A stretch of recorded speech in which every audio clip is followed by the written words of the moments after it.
I'm Julia, this is Livia, and this interview is part of the Future of Work series at UC Davis. Today, we'll be chatting with Ed Feitzinger, who was most recently the Vice President of Global Logistics at a lesser-known company called Amazon. So why don't you tell us a little bit about logistics, value chains, and supply chains, and how those systems have begun changing in response to the pandemic. And if you could also cover what kinds of jobs exist in those fields already, that would be great as well. Sure. So if you think about logistics, and maybe the best setting for this is to think about in the context of the pandemic. So for the last 20 years, supply chains are becoming more complex, as you may have read, where factories that may have been producing a product in the US for consumer demand had moved to, let's say, for example, China. Parts that might go into that could be coming from Vietnam, Thailand, Malaysia, and they're all coming together in essentially a model that's been optimized by engineers and operations research people and data analysis to build the most optimal supply chain for low cost and high reliability for each product that is being sold in the marketplace, whether that's to a business customer or to you as the consumer. And logistics of that, if you think about an international supply chain, is most of the product moves on ocean because that's the cheapest mechanism, and then some moves on air. And what's really been interesting is in the current environment, there's been a lot of disruption. So the supply chains are set up to operate at the lowest cost possible using forecast of what you need to manufacture and how much do you think consumers are going to buy. And all that's gone up in the air as changes in demand have occurred. So all the people that have been in the supply chain, and I left my job on February 1st, I'm a little bit sabbatical, but the people that are trying to respond to this are trying to respond to the fact that factories are shut down, that forecasts have changed dramatically from what people expected them to be. So there's a big supply and demand mismatch, and that's where logistics comes in, is trying to figure out how to move product from supply to demand, which could be at the store, it could be to your door if you're buying B2C, et cetera. And one of the ways that's a little odd to think about how this disruption has occurred is a lot of the product that was moving between continents moved in the belly of passenger aircraft. So we call that belly cargo. So in a 777, you can put 15 to 20 tons of cargo in passenger belly. And because of the amount of passenger flights that were going back and forth, most of the product that moved around the world in air moved in passenger aircraft. There was some cargo aircraft, but it's actually cheaper to operate and get passengers to pay for their portion, and then freight pays for each portion of the plane. And then if you take away all the passenger aircraft, and then you add disruption in the supply chain, then what happens is there's not enough aircraft capacity to move the product because United Airlines isn't flying from Shanghai to San Francisco anymore, or is not as frequently as they did before. So you're taking capacity out at a time when disruption is driving people to actually want to use more air freight. So that's just an example of sort of how the logistics community is responding to COVID and trying to figure out how to move supply to demand, and unexpected demand, unexpected supply, and then limited capacity of some of the modes of transportation that might have been used in a normal environment to move product between point A and point B. So to your second question on jobs, you can think of, and we'll go into this I think a little bit later in the discussion, my background is industrial engineering. When I came out of college, I wanted to work in manufacturing. Industrial engineering, at least as I was studying it, was trying to make things more efficient. And so you have a lot of opportunity for process inefficiency and waste in the supply chain. And whether that's where inventory is stored and how do you store inventory closer to a customer. So if you want a same-day delivery to your dorm in Davis or your rental apartment in Davis, then that product needs to be stored reasonably close to you. If you're happy to wait a week, then the product might be stored in Tennessee or somewhere where it's more central to the US population in this example. So they're jobs that are trying to figure out how to create the optimal supply chain topology. And then in that node, let's say you order a product and you want it next day delivery in Davis, there's a distribution center probably in Tracy or Stockton or somewhere in that area. So there's jobs managing those facilities, there are jobs as process engineers inside those facilities, there's robotics in those facilities, so engineers that are doing that hardware, software, human interface, and then everything through the point that that product is picked, then sent to a sortation center via truck, so the trucks are all optimized, people manage the sortation centers, and then there's the last mile where the person's delivering to your house. So all those nodes in the supply chain, just even thinking from how it gets from Tracy to your doorstep, have different jobs in them that are trying to do the software, the optimization, and then the physical handling, as well as the management of all the people and assets involved in that supply chain. Yeah. And how does data analytics come into play? So when I was probably most of your viewers' age, so back in college, which doesn't seem like that long time ago, but you guys probably all think I'm pretty old. So, you know, a lot of the B2B transactions, there wasn't a lot of data. Even 20 years ago, if you wanted to have a terabyte of data, you needed to go to a company called NCR and buy a $1 to $2 million installation to manage a terabyte of data. So back in the day, if you will, there wasn't nearly as much data available as there is now. And now if you think about, you know, from my Amazon experience, you have hundreds of millions of potential SKUs. So basically just about anything you want to buy, you can buy on Amazon. So that's hundreds of millions of opportunities of products that need to be stored. And then you have billions of shipments. So now you've gone from a normal sort of staid old school, you know, maybe you could manage your business on a spreadsheet environment to you have hundreds of millions, billions of transactions. And the consumer is very impatient about that as well. Like when you click on a product in a B2C website, particularly on Amazon, it's actually doing all the transportation in the background. When you do a search and say, I want a new computer speaker, it's actually trying to figure out where all the inventory is and how it would get that inventory to you, so that in the search algorithms, it's putting something forward that you would like to buy and you'll get in a fairly fast process, particularly if you have Prime. So all of that requires enormous amounts of data, enormous amounts of processing power, very efficient algorithms. And those things honestly didn't exist, you know, 20 or 30 years ago in a standard environment to the same way, and the technology wasn't there as well. So the data analytics, you know, the ability, I would tell I have 4 kids, and I tell my kids, you know, when you get through college, you need to basically know R, you need to know Python, you need to be able to manipulate data, and they complain and say, well, I don't really like doing that. And to me, it's a little bit like typing, right?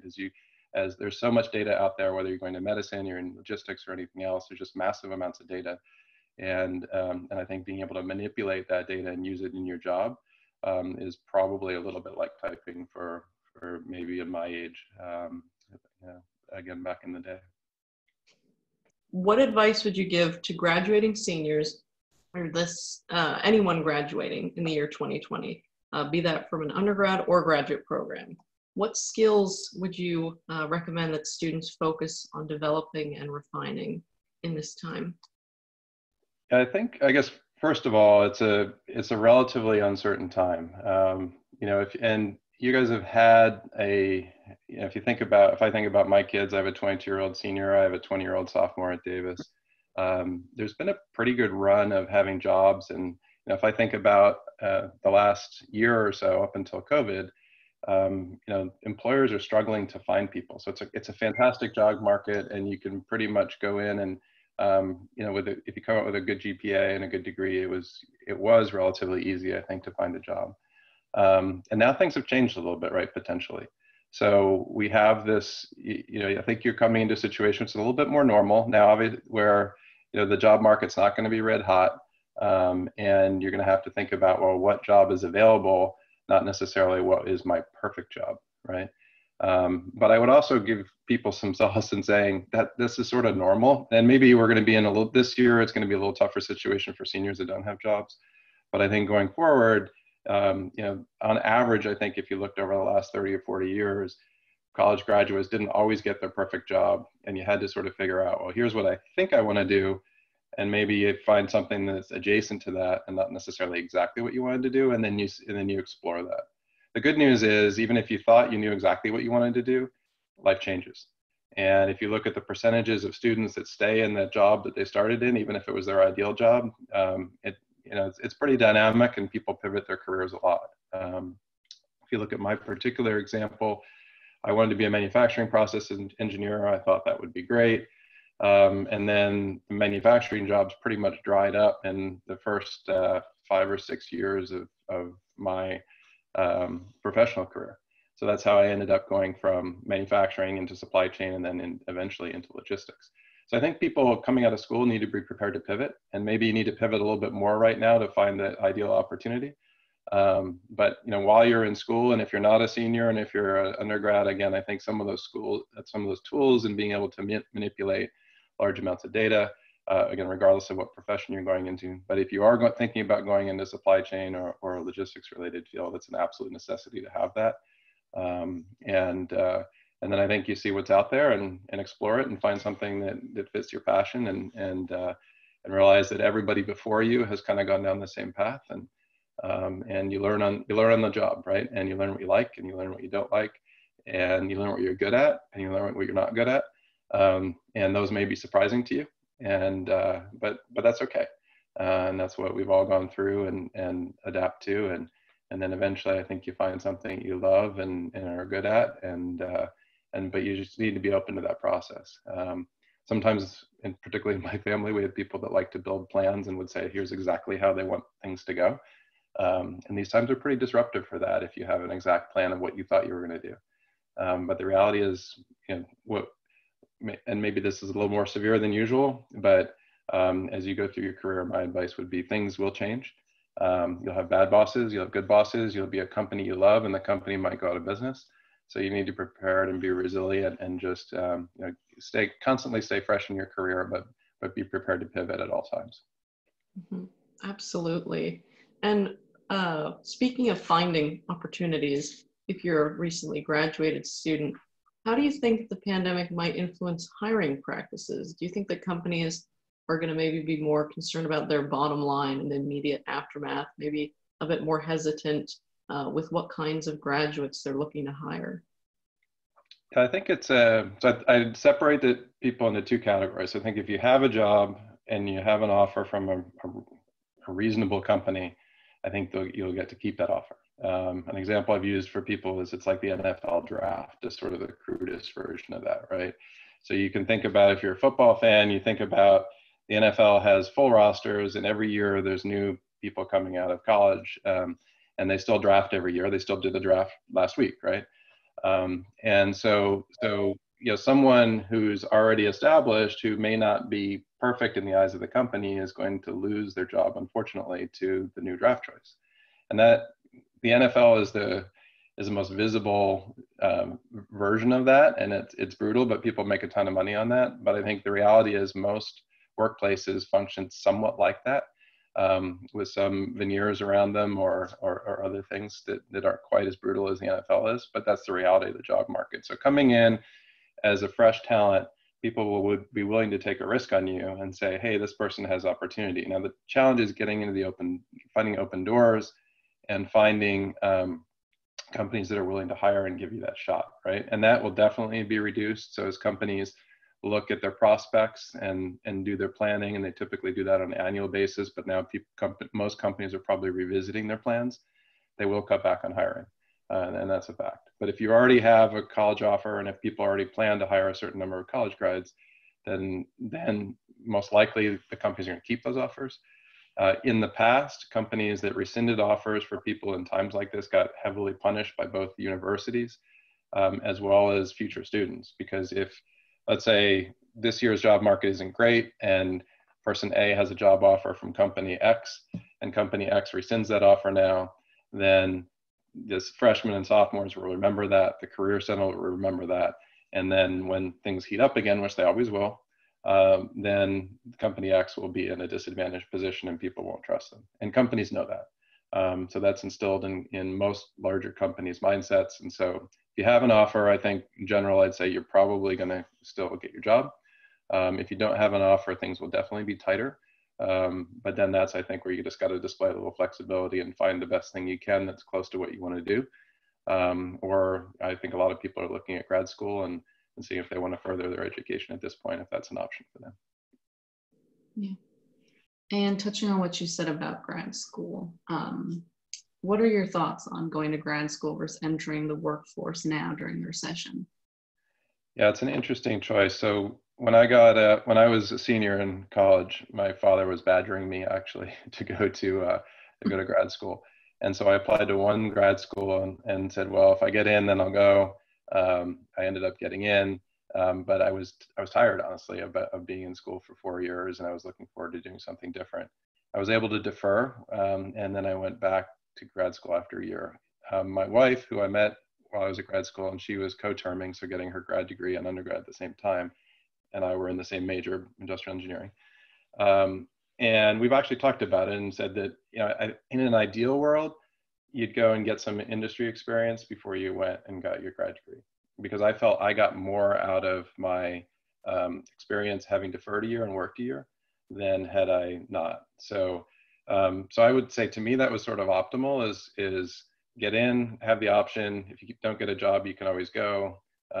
If you do get a job, maybe you can defer, although this year I think there's some question about how many deferrals people are going to allow. I don't know how true that is for graduate school, but anyway, I would say it's if you can afford it, if you can figure out how to get financing for it, and that's your best option, do it. It's not necessarily ideal, but it gets that graduate degree, which I think is super helpful in your future career, out of the way. I think it's from my experience, it's been super difficult for people if you're in after 5, 6, 7 years and you want to go back and get your graduate degree at that point. Then you have to look at, do I do it at night? Do I have the option to go back full time? Do my personal circumstances allow that? So ideally, I'd say, you know, have some experience, especially if you're getting something related to industry. If not, if that does, you know, if not, it's not ideal, but if that's your option and you can afford it, then I definitely say go do that rather than, you know, take a job that has nothing to do with your major. Yeah, good advice. And zooming out a little bit, with regard to the global supply chain and B2B, B2C logistics, what existing social, economic, and policy constructs are now being exposed as ineffective and problematic? You know, it's kind of interesting. When you start looking at the intersection, you know, we were talking before we kicked the call off about the agriculture supply chain. So when you start to see the impact of, so almost all supply chains, whether you think about that as meat or milk or toilet paper, were optimized based on what was the most efficient for the consumer and for the company that was selling that product. And so all that's kind of gotten thrown up in the air. And when you throw regulation on top of that, then it starts to, regulation doesn't move as quickly as the economic dynamics do. And so it's the laws of supply chain, supply and demand. So if you think about toilet paper, right? So everyone's wondering, like, why are we out of toilet paper? And it's a really interesting question, but you think about the fact that many of you are now sitting in your home, and you or someone in your household is going and buying toilet paper from the store. And many of you were in dorms before. And so there's sort of this toilet paper usage that went through a B2B industrial channel, probably one ply. I'm not sure what Davis has in the dorms, but my guess is it's not Charmin Ultra Soft. And so there's a stock keeping unit that has a full supply chain that was running into the dorms or the dining halls or everything else. And then there was a supply chain that was running into your house. Now, the house SKUs and the Davis SKUs are probably different, right? And so suddenly you have this big pull on the supply chain in the home environment, which basically completely runs out of stock, and then people start hoarding and worrying about running out of toilet paper. So these consumer effects add on to that. And then you probably have a completely full supply chain of one ply because Davis isn't buying toilet paper for the dorms anymore, right? So there's sort of an example of just, you know, the people aren't using more toilet paper, we don't think, right? And there's no shortage of trees and no shortage of pulp. So where did it go wrong, right? But you basically had these two supply chains running in parallel that were optimized for what they did. And then and then nobody's buying in one side and someone's buying in the other, and it'll take a while for that to adjust. So you start to see these impacts of where these supply chains and value chains are trying to rebalance given the changes in demand and different behavior from the consumer side. And then when you layer in regulation on top of that isn't designed for this, supply chain wasn't designed for it, but it will adjust itself relatively quickly. And then the regulations take a little longer usually to adapt. And so sometimes the regulations which were put in for good effect then cause problems in the supply chain readjusting itself to match the current set of demand. It's a very interesting case study that you just outlined for us. So I have another question for you. It's also more broad, macro level, which is, given that we have this two-pronged crisis unfolding, the economic downturn and the global health crisis, what do you think the new normal could look like with respect to supply chains, value chains, manufacturing? What temporary disruptions do you see occurring? And what long-term changes do you think could occur? And as an offshoot of this, I guess, do you think that there's a chance manufacturing is going to move back to the US after this pandemic, or at least a good portion of it? I think there are a couple factors inside that question. So the first is, will consumer behavior change? So for a long time, companies have been pushing who made product in the US were pushing a made in the US component, but the average consumer doesn't care or didn't care whether the product was made in the US or made somewhere else. They typically bought based on their perception of value. And that in turn helped create a complex global supply chain. So one question is, in 2 years, will you change your buying behavior? Assuming COVID is completely gone and there are no other disruptions, will you buy something that's slightly more expensive because it's made in the US? My argument would be that's never occurred in the past, and it's unlikely that that change is going to occur, particularly if we're not in a great economic time. People tend to buy what they perceive to be the highest value independent of where it was made. The second element is government regulation. And to see, so to what extent does the government, or do governments around the world decide that some aspect of production has now become a national security item, or or however they're going to describe medical security, right, or medical product security. So it wouldn't surprise me to see the government start to regulate aspects of things like ventilators or PPE in the same way that they do defense production. So if you're making something that the US military buys that's considered to be critical, then your supply chain has to be contained in a way that is not dependent on some other countries. So that would be a natural, I think, extension for the country to go down that path with some aspects of medical production, and to say we need enough PPE production, we need enough ventilator production, perhaps some pharmaceuticals to meet our demand, and that becomes a regulation. And then, we talked about careers. So one of my jobs used to be is you would look at regulations, you would look at supply and demand, and then based on the combination of those, you build economic models that say this is what our supply chain should look like. So based on how that regulation is set up, what consumer behavior is, then people will rebuild optimal supply chains. I think in the corporate boardroom, there will be discussions about supply chain resilience, but that's like insurance and it's expensive. So for a couple of years, I think you'll see that, where people will say, well, I want to have a factory just in case. But then memories fade over time. Obviously, this is a 100-year event if you go back, or 102-year event if we go back to the Spanish flu. And then profits and other things become more front and center than buying insurance against the next version of COVID. So I think it will change the calculus that sit in boardrooms about supply chain resilience. But at the end of the day, that'll get converted into some type of a economic model that says, here's our best mix of things. And I don't think that's going to end up with a lot of factories back in the US for the average product.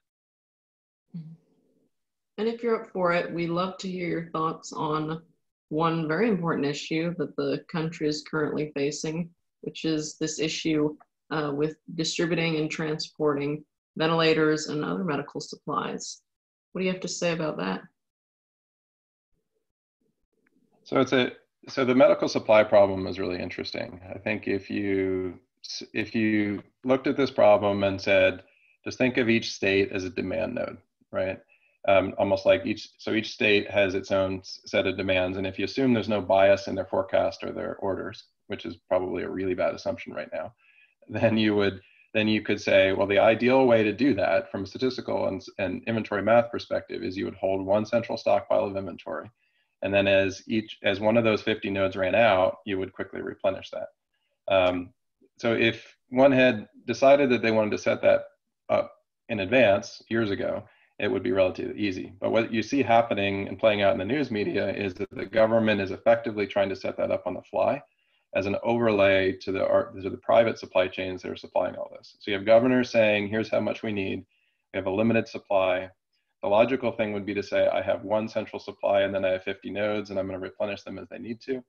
The challenge with that is it's a simplistic way of looking at it, because the reality is each hospital needs it. You need PPE at all these different urgent cares and these end location points. So you would build, if you had this to do over again, you would build a supply chain that would say centralize as much inventory as possible, distribute some of it forward to nodes like a West Coast node, Dallas, Chicago, somewhere in North Carolina, Virginia, warehouse it there, and then send it out via truck in a day to 90+% of the population. And then from there, you could distribute it out to the rest. The challenge is the government is trying to do this on the fly. There haven't been mechanisms for each state to try to roll up demand. So there isn't really a supply chain that's existed to collect all these demand signals and do that. That's been in the private sector. So in some ways, the great intentions of the government to modify this and to help solve the problem is coming at a time when it hasn't really existed, and it's a challenge to create that on the fly with a lot of emotion and with a lot of people's lives on the line. So super difficult, not a difficult problem to solve if you thought about setting this up before, super difficult problem to solve right now. And you see it almost every day in the newspaper, where people are complaining about this or that. But the reality is it can be done, but you'd probably have wanted to do this a couple of years ago if you had the foresight to realize this was going to happen. Yeah, good. And bringing it back to students a little bit. Although the pandemic is obviously creating a lot of social ills and shining a light on existing problems, it's also paving the way for positive social transformations. In your opinion, how can students turn these problems into opportunities? And what career advice would you give to students who want to help solve some of the problems being exposed by this pandemic, such as the problem that you just outlined? So really interesting question. Yeah, a couple things. I think, so my kids were talking about the news, and I have a 95-year-old World War II veteran stepfather. And so I was really interested in seeing the example of the British guy who I think was 99 years old, and he's raised something like 20-something million dollars, don't quote me on the numbers, basically by walking in his backyard, right? And so I think for students and everyone, there's this, there's a lot of opportunity out there to find an area of opportunity and that you're passionate about and to go after it. So food insecurity right now is, I think, going to be a huge issue. I think it's an issue that just isn't making it into the news media. But if you think about the percentages of the American population that have no savings, and how then does people who may not have a job anymore and didn't have a lot of savings, so what do you do, right? And so I think that there are probably opportunities in the community, whether it's through a Second Harvest bank, and at least in my area in the Silicon Valley, or through other opportunities where students live, where they can get involved and in something like the food insecurity issues. And you have these really interesting, at least from my side, logistics challenges, right? Of saying, if it used to be that you could drive to a food bank if you had a car, or you could figure out a way to get to a food bank with an Uber maybe, now, that might be harder, right? And so how, for example, do we bring food to people? Or if you're 75 years old and you don't want to leave your house because of fear of COVID, how does the system deliver food to you in a way that you can get that and get that super cost effectively? So I think that's just one example of ways that people can get involved. And I think sitting in your house and getting frustrated and wondering, how do we respond to this environment? I would encourage everyone to sort of package up that passion and go out and try to make a difference in an area that is interesting to you personally, and also in a good fit with your education so far. Great advice. And the flip side of that is if there are business opportunities out there, right? So if you're an entrepreneurial person and you're sitting there and saying, hey, what can I do with this? If you have a business idea, this is actually a really good time to think about starting up your own business potentially. And saying, like, if you see some opportunity that's emerged because of the disruption, and that always happens, like as these disruptions create kind of new playing fields, it's almost like an earthquake sort of opens up a split. And so I think there's opportunities for students, if you see a new idea, to go after it. There's still a lot of money in venture capital that's available. There's a lot of money in private equity. So there still is, if you will, cash on the sideline looking for good business ideas. So it's not necessarily that that's dried up yet. So it's a good opportunity to, if you had a great idea, that you think is a better idea now because of the disruption to try to go after it? There's another question I'd really like to ask you that has actually come up before in past interviews about entrepreneurship, which is, more students that are interested in exploring entrepreneurship now. What do you have to say about either businesses that are spawned because of the pandemic, someone's taking advantage of a pandemic-specific challenge and creating a business to solve it, or existing businesses that just grow during the pandemic? How can we evaluate whether those business ventures are sustainable or whether they might kind of dry up and die, I guess, once the pandemic is over?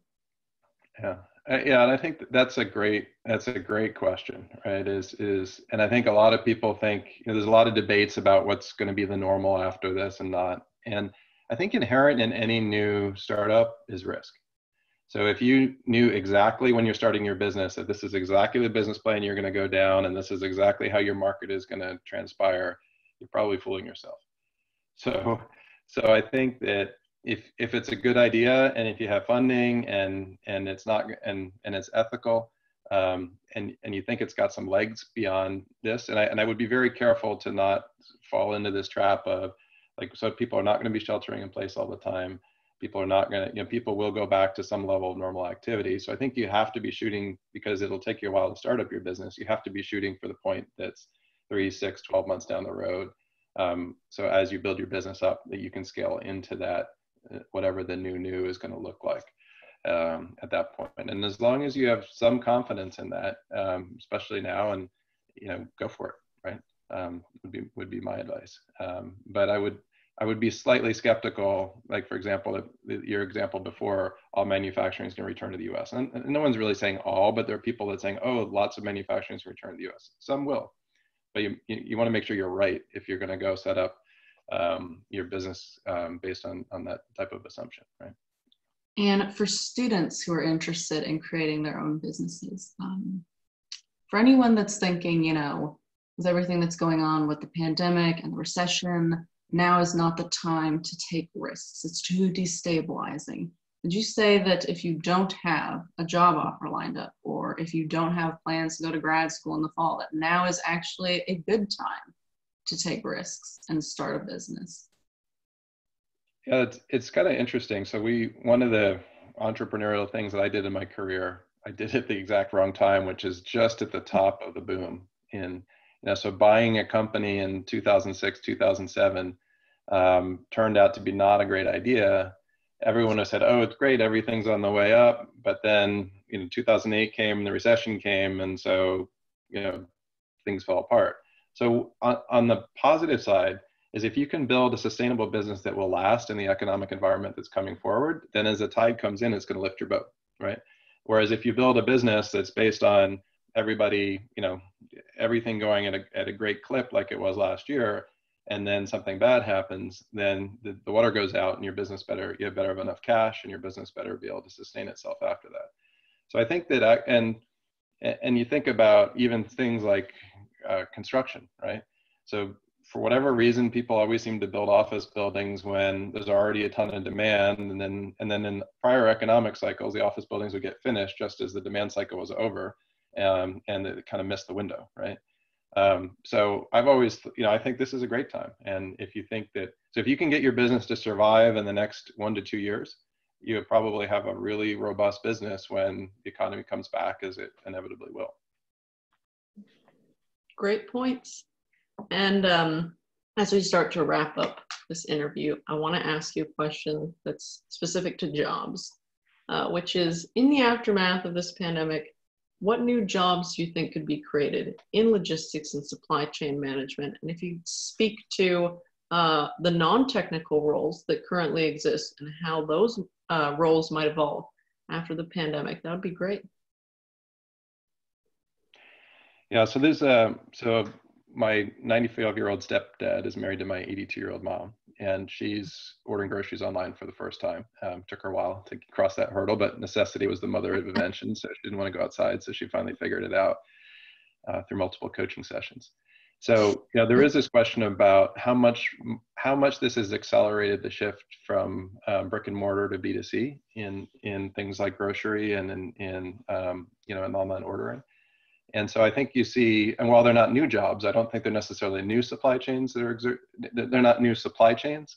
There will be a lot more jobs of the same type in B2C, and they're there right now, right? So if you needed a job today, you could go get a job in UPS, FedEx, Amazon, any of these players that are associated with the B2C environment. Even a place like Macy's, is probably hiring in their .com even while they're furloughing, unfortunately, their department store physical staff. So, and those non-technical jobs, a great example of that is, in the career ladder, is if I were to be coaching my kids, I would say, if you want to run a business someday, or if you want to manage people, you need to figure out when you're going to do that and get a good experience doing that. And getting introductory supervisory jobs, whether it's in some place like UPS or whether it's in an Amazon, in a large company where they'll teach you a lot about how to be a good manager and a good leader, I think is a great opportunity right now. So even if you said, look, I don't want to be in logistics, my wife always says, don't talk too much about trucking because it's, don't do, especially not dinner parties. But even if you have no interest in logistics and you need an income next year and you want to learn how to manage people, my recommendation would go into a first line management job in a company like Amazon. Amazon actually has a great program in what they call their operations management, where they bring in students right out of bachelor's degrees and they teach them how to lead people. And what's most important, regardless of your opinions on Amazon, is that they have a program called Connections, where all of the people that report to you get to give you feedback on a daily basis. And the same question is asked of the 1,000 peers of yours that exist across the network. And so it's a fantastic education experience. And that's what I would encourage people to find. If you want to go find a frontline leadership job in a small company, that's great. You're going to be dependent on your manager's feedback for you. If you find but in a company like Amazon or some larger ones like UPS and FedEx, they have very structured management programs that'll help you learn more quickly and understand how you can become a good people manager, which is something that I certainly never learned in school, and I don't think most universities have kind of people management 101 classes. Yeah. And it appears that we have arrived at our final question. This is your chance to be inspirational. So, if you were to write a book reflecting on this time, what would the title be? I think I'd make it a sequel to Who Moved My Cheese? So I don't know if you've ever read the book. So because effectively, and if you haven't read Who Moved My Cheese, I think it's like a 15-minute read. But the premise is it's about, it's a parable about a mouse that goes to the same place in the maze every day to get his cheese, and then the cheese moved, and what does the mouse do? And I think that's what's happened here, right? Is that we've had a great run economically. We've had for the last 10 years or so or more, and now the cheese has moved. And so, but we've had plagues before. We've had, and if you look back in history, we've had many disruptions over time, and people get through them, but the cheese moves. And so, my advice set is basically the cheese has definitely moved. We're in the maze and we're trying to figure out where it went. And we just have to recognize that that's happened and not get upset that when we go back to the same corner of the maze, the cheese isn't there anymore. And now just figure out what we need to do and how we need to get through this in the best way possible. And so, as a parent of 4 kids, I'll tell you that's not necessarily easy. Particularly people who, like I said, who had a lot of plans in place, and it's disruptive. But I think it's a great opportunity for people to say, okay, look at this with hope and optimism, and say, let's go find where the cheese moved to, and let's enjoy finding it, and it's there, right? And we're all going to get through this. Okay, so essentially, the cheese has definitely moved. Now what? The cheese moved again. Yes. Cheese moved again. Let's go find the cheese. Let's go find it. Something to that effect. I like that. Very creative. It's a great one. Well, I think that just about wraps up this interview. Thank you so much, Mr. Feitzinger, for your time. Thank you for shining a light on a field that many students might not have been exposed to. We had a great time. Thank you very much.